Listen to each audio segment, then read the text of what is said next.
Hello everybody on the 0007 Joe G channel, and thank you, Joe, for having me on here when we're talking about one of the greatest movies of all time, Batman Begins. I thought we were talking about Batman Begins. We're gonna talk about this one? Okay. Okay. Batman Forever, what can you really say about it? At least it wasn't the complete tragedy that was Batman and Robin? But it's still almost as bad, though. And it's from the same director. So, I don't know. What this movie is about is basically Batman's got a new threat from Tommy Lee Jones playing Two-Face, but there is another villain climbing up to the top played by Jim Carrey, who is being the Riddler. But Batman also has to take care of this kid who is at the circus for a bit, but he's gonna be Robin, and he's got this new love interest played by Nicole Kidman. Let's talk about this movie. I was watching all of the Batman movies before The Dark Knight Rises came out, and this movie popped up, and I was ready for it, and I, was a completely different person after watching it. It kind of sucked. Entirely. I'm not gonna say there aren't good things about this movie, because there are. For one, I think Val Kilmer was actually a pretty good Batman. At least he was better than George Clooney, and there was just a little way he did with his voice for Batman that I really liked. See, I'm both Bruce Wayne and Batman. Not because I have to be. Now, because I choose to be. I really liked that, and Val Kilmer wasn't terrible at all in this movie. And there are certain points at this movie where I'm like, okay, this could be really cool, like, I'm kind of digging this, but then the cons come in, and that's the end of my pros. Val Kilmer and a couple interesting points. Well, let's do this. And Chris O'Donnell playing Robin is in this movie, and, he's not as annoying as he is in Batman and Robin? Just, I always found it funny that Robin's like this 30-year-old guy, yet Commissioner Gordon says, hey, Batman, can you watch after this kid because you gotta? It's like, really? It's like he's almost 30. He can live on his own. Why does he have to crash at Batman's place? Isn't he already crashing at someone's place if he doesn't have a home? Why does Batman have to take care of him? I don't get that at all. I think it was just a really half-assed move to get him into the movie, which I kind of understand that they'd have to bring in Robin eventually. I mean, even the Dark Knight trilogy brought in Robin, but he wasn't the main point of the movie. He was like at the end of The Dark Knight Rises. But here, he's just not that good of a character. I'm sorry, but it's kind of true. And Nicole Kidman plays the love interest in this movie. And if you really look back at the other Batman movies to come before this, the love interests really don't stick around. The one in Batman 1989, directed by Tim Burton, she left. She wasn't in Batman Returns. Michelle Pfeiffer as Catwoman, she wasn't in the other ones. And now Nicole Kidman, she wasn't in Batman and Robin. He's like, I've never been this in love before, Alfred. It's like, yes you have, shut up. She just wasn't overall that interesting, and I really love how the villains have to make Batman choose between annoying Robin or pointless love interest. Which one? Choice is obvious. Why get the annoying sidekick when you could get your love interest and might get something a little special later that night? Ah! Speaking of the villains, they kinda suck.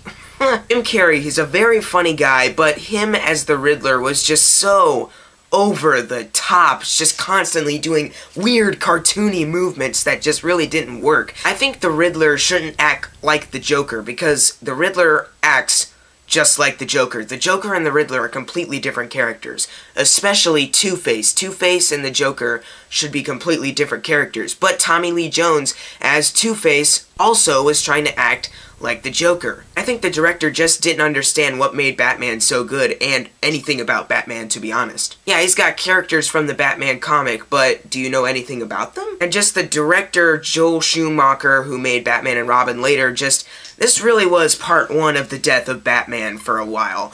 And just the way he directed this movie just didn't work. As soon as this movie opens and you see like the very vibrant colors everywhere, you just know this is not Batman. Tim Burton nailed it in the first two Batman movies, but now here we are with Joel Schumacher, and everything's all colorful and stuff. And I think the director was really a bad choice to take over, especially this movie being way more comedic than serious. I think Batman should be serious. I'm not saying the Batman movies can't have funny moments. I'm just saying the whole movie shouldn't be a comedy, which is one very big reason why Batman and Robin failed, because it was so funny. And yeah, Batman and Robin, everyone remembers it for being freaking hysterical, but not in a good way. So guys, besides Val Kilmer, and there are a couple times where I'm like, alright, this is pretty interesting, this movie kinda sucks. It's like you don't feel chemistry between any of the characters, the villains are very piss poor, and the love interest, she's just gonna disappear for the sequel anyway, so why even bring in a new one unless you want her to stick around, but you're not going to. It's not the complete train wreck that was Batman and Robin, but it was almost the complete train wreck. So I'm gonna give Batman Forever a D-. And before I leave, I just want to say thank you once again, Joe, for having me on the channel. It was really fun talking about this movie, and I'm gonna swing it right back to you, so go ahead. Thanks, Jackson. Alright, now it's time for my review.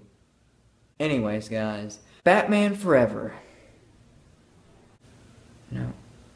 No, where did I put my pistol? Oh.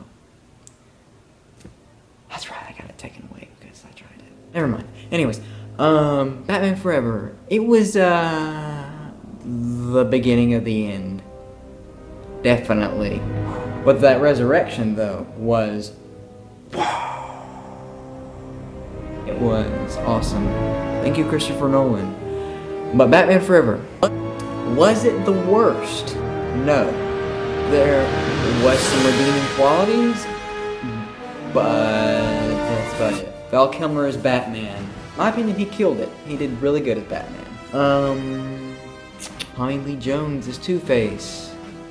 And there were tiny moments, tiny violin.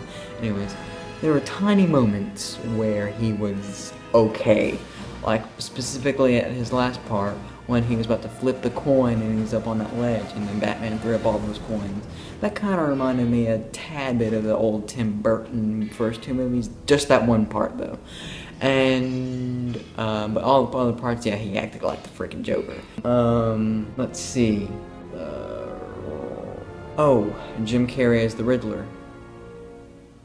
Way too ecstatic. Way too ecstatic. And yeah, he still did act a little bit like the Joker, yeah. He had some good parts. I will admit he was a little bit better than Tommy Lee Jones. I will admit.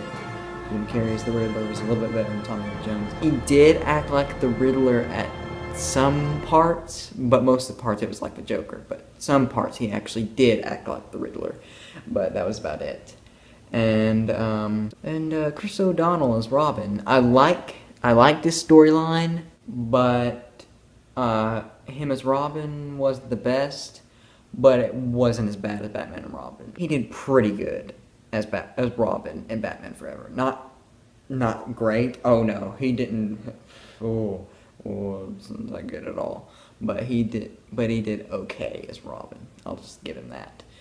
And the colors, there was a little bit too much color for Batman, and yeah, that's not really a good idea. Also, Nicole Kidman as the love interest. She was pretty good, or yeah, good. That's all I can say on my scale. She was just, I guess, good.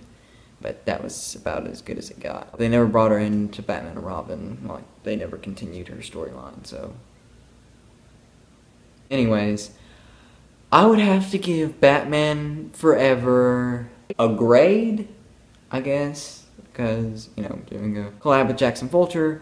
I'll give Batman Forever, and this is a little bit different grading than Jackson. I didn't go as tough, but with a C- is what I give Batman Forever. It's not good, but it's not as bad as Batman and Robin. It's golden compared to Batman and Robin. And watch it if you want to. It's a tad bit classic. But anyways, thank you guys for watching. Don't forget to like, favorite, comment, and subscribe to this channel. I will have a comedy sketch out as soon as possible. I'm working on one with Roger. I know you guys like him, I think.